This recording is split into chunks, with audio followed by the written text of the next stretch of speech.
Bike ಓಡಿಸ್ತಾ ಇದೀವಿ ಅನ್ಕೊಳ್ಳಿ, ಇದ್ದಕ್ಕಿದ್ದಾಗೆ ಇಂಜಿನ್ನಿಂದ ಹೋಗಿ ಇಲ್ಲಾಂದ್ರೆ ಏನೋ ಒಂದು ವಿಚಿತ್ರ ಸೌಂಡು. ಅಬ್ಬಾ, ಆ ಕ್ಷಣ ಇದೇ ಒಂಥರ ಝಲ್ ಅನ್ನುತ್ತಲ್ವಾ, ಏನಾಯ್ತಪ್ಪ ಗಾಡಿಗೆ ಅಂತ ತಲೆ ಬಿಸಿಯಾಗುತ್ತೆ. ಎಲ್ಲಾದ್ರೂ ದಾರಿ ಮಧ್ಯ ನಿಂತುಬಿಟ್ರೆ ಏನ್ ಮಾಡೋದು ಅನ್ನೋ ಭಯ ಶುರುವಾಗುತ್ತೆ. ಆದ್ರೆ ನೋಡಿ, ಈ ಥರ ಗೊಂದಲ ಮಾಡ್ಕೊಳ್ಳೋ ಬದಲು ನಮ್ಮ ಬೈಕ್ ಏನ್ ಹೇಳಕ್ ಟ್ರೈಗಾಡ್ತಿದೆ, ಅದರ ಭಾಷೆ ಏನು ಅಂತ ಅರ್ಥ ಮಾಡ್ಕೊಂಡ್ರೆ ಪ್ರಾಬ್ಲಮ್ ಏನು ಅಂತ ನಾವೇ ಕಂಡುಹಿಡಿಬೋದು. ಪ್ರತಿಯೊಂದು ಸಣ್ಣ ಲಕ್ಷಣ ಕೂಡ ನಮ್ಗೊಂದು ಸುಳಿವು ಕೊಡ್ತಾ ಇರುತ್ತೆ. ಹಾಗಾದ್ರೆ ಈ ಹೊಗೆಯ ಹಿಂದಿನ ಕಥೆ ಏನು? ಬನ್ನಿ ಇದನ್ನ ಸ್ವಲ್ಪ ಡೀಟೇಲ್ ಆಗಿ ನೋಡೋಣ. ಪ್ರಾಬ್ಲಮ್ ಏನು ಅಂತ ತಿಳ್ಕೊಳಕ್ಕೆ ನಾವು ದೊಡ್ಡ ಮೆಕ್ಯಾನಿಕ್ ಆಗ್ಬೇಕು ಅಂತ ಏನೂ ಇಲ್ಲ. ನಿಜ ಹೇಳ್ಬೇಕಂದ್ರೆ ಮೊದಲ ಸುಳಿವಿದೆಯಲ್ಲ, ಅದನ್ನು ನಾವೇ ಒಂದು ಸಿಂಪಲ್ ಆದರೆ ತುಂಬಾನೇ ಎಫೆಕ್ಟಿವ್ ಆದ ಟೆಸ್ಟಿಂದ ಪತ್ತೆ ಹಚ್ಚಬಹುದು. ಅದೇನು ಅಂತ ನೋಡೋಣ ಬನ್ನಿ. ಸರಿ, ಮೊದಲನೇದಾಗಿ ಇಂಜಿನ್ ಪೂರ್ತಿಯಾಗಿ ತಣ್ಣಗಾಗಿದ್ಯಾ ಅಂತ ಚೆಕ್ ಮಾಡ್ಕೊಳ್ಳಿ. ಇದು ತುಂಬಾನೇ ಇಂಪಾರ್ಟೆಂಟೇ. ಆಮೇಲೆ ನಿಮ್ಮ ಬೆರಳನ್ನ ಸೈಲೆನ್ಸರ್ ಪೈಪ್ ಇದೆಯಲ್ಲ, ಅದರ ತುದಿಯಲ್ಲಿ ನಿಧಾನಕ್ಕೆ ಒಳಗೆ ಹಾಕಿ ಒಂದ್ಸರಿ ಹಾಗೆ ಉಜ್ಜಿ ನೋಡಿ. ಒಂದ್ ವಿಷಯ ನೆನ್ಪಲ್ಲಿರ್ಲಿ, ಇಂಜಿನ್ ಬಿಸಿ ಇದ್ದಾಗ ಇದನ್ನ ಯಾವತ್ತೂ ಮಾಡಕ್ ಹೋಗ್ಬೇಡಿ. ಸೇಫ್ಟಿ ಫಸ್ಟ್ ಅಲ್ವಾ? ಬೆರಳು ಹೊರಗೆ ತೆಗೆದ ಮೇಲೆ 2 ರಿಸಲ್ಟ್ ಬರಬಹುದು. ಒಂದು, ಬೆರಳಿಗೆ ಒಣಗಿದ ಕಪ್ಪು ಮಸಿ ಥರ ಅಂಟ್ಕೊಂಡ್ರೆ ಆರಾಮಾಗಿರಿ, ಅಂದ್ರೆ ಪೆಟ್ರೋಲ್ ಸರಿಯಾಗಿ ಬರ್ನ್ ಆಗ್ತಿದೆ ಅಂತ ಅರ್ಥ, ಏನೂ ಟೆನ್ಷನ್ ಇಲ್ಲ.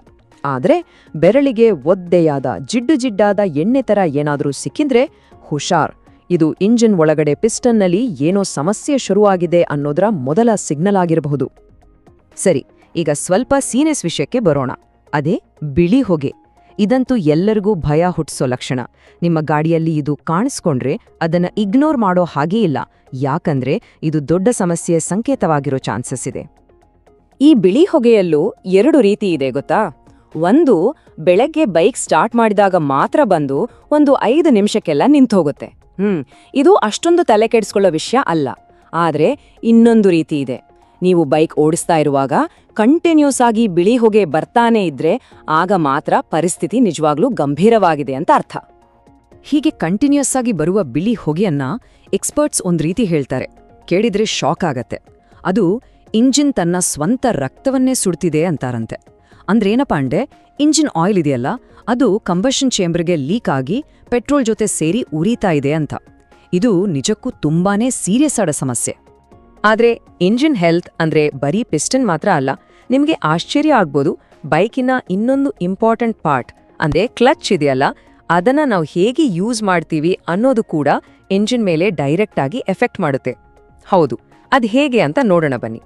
ಮೊದಲು ಕ್ಲಚ್ ಅಂದ್ರೆ ಏನು, ಅದು ಹೇಗೆ ಕೆಲಸ ಮಾಡುತ್ತೆ ಅಂತ ಸಿಂಪಲ್ ಆಗಿ ಅರ್ಥ ಮಾಡ್ಕೊಳ್ಳೋಣ. ಕ್ಲಚ್ ಅನ್ನೋದು ಸದಾ ತಿರುಗತ್ತಾ ಇರೋ ಇಂಜಿನ್ಗೂ ನಿಂತಿರೋ ವೀಲ್ಗೂ ನಡುವೆ ಇರೋ ಒಂದು ಬ್ರಿಡ್ಜ್ ಇದ್ದಾಗೆ. ಈ ಬ್ರಿಡ್ಜ್ ಇಂಜಿನ್ ಪವರ್ನ ವೀಲ್ಗೆ ಕಳ್ಸೋ ಕೆಲಸ ಮಾಡುತ್ತೆ. ಈಗ ನೋಡಿ, ನಾವು ಕ್ಲಚ್ ಲಿವರ್ನ ಪೂರ್ತಿಯಾಗಿ ಹಿಡಿದಾಗ ಆ ಬ್ರಿಡ್ಜ್ ಕಟ್ ಆಗತ್ತೆ. ಆಗ ಎಂಜಿನ್ ತಿರುಗಿದ್ರೂ ಪವರ್ ವೀಲ್ಗೆ ಹೋಗಲ್ಲ. ಅದೇ ಕ್ಲಚ್ ಲಿವರ್ನ ನಿಧಾನತೆ ಬಿಟ್ಟಾಗೇನಾಗತ್ತೆ, ಆ ಬ್ರಿಡ್ಜ್ ಮತ್ತೆ ಕನೆಕ್ಟ್ ಆಗತ್ತೆ. ಆಗ ಎಂಜಿನ್ ಪವರ್ ವೀಲ್ನ ತಿರುಗಿಸೋಕೆ ಶುರು ಮಾಡುತ್ತೆ. ಸಿಂಪಲ್ ಅಲ್ವಾ? ಆದ್ರೆ ತುಂಬಾ ಜನ ರೈಡರ್ಸ್ ತಮಗೆ ಗೊತ್ತಿಲ್ಲದೆ ಒಂದು ಕಾಮನ್ ಮಿಸ್ಟೇಕ್ ಮಾಡ್ತಾರೆ. ಅದನ್ನೇ ಹಾಫ್ ಕ್ಲಚ್ ಅಂತ ಕರೆಯೋದು.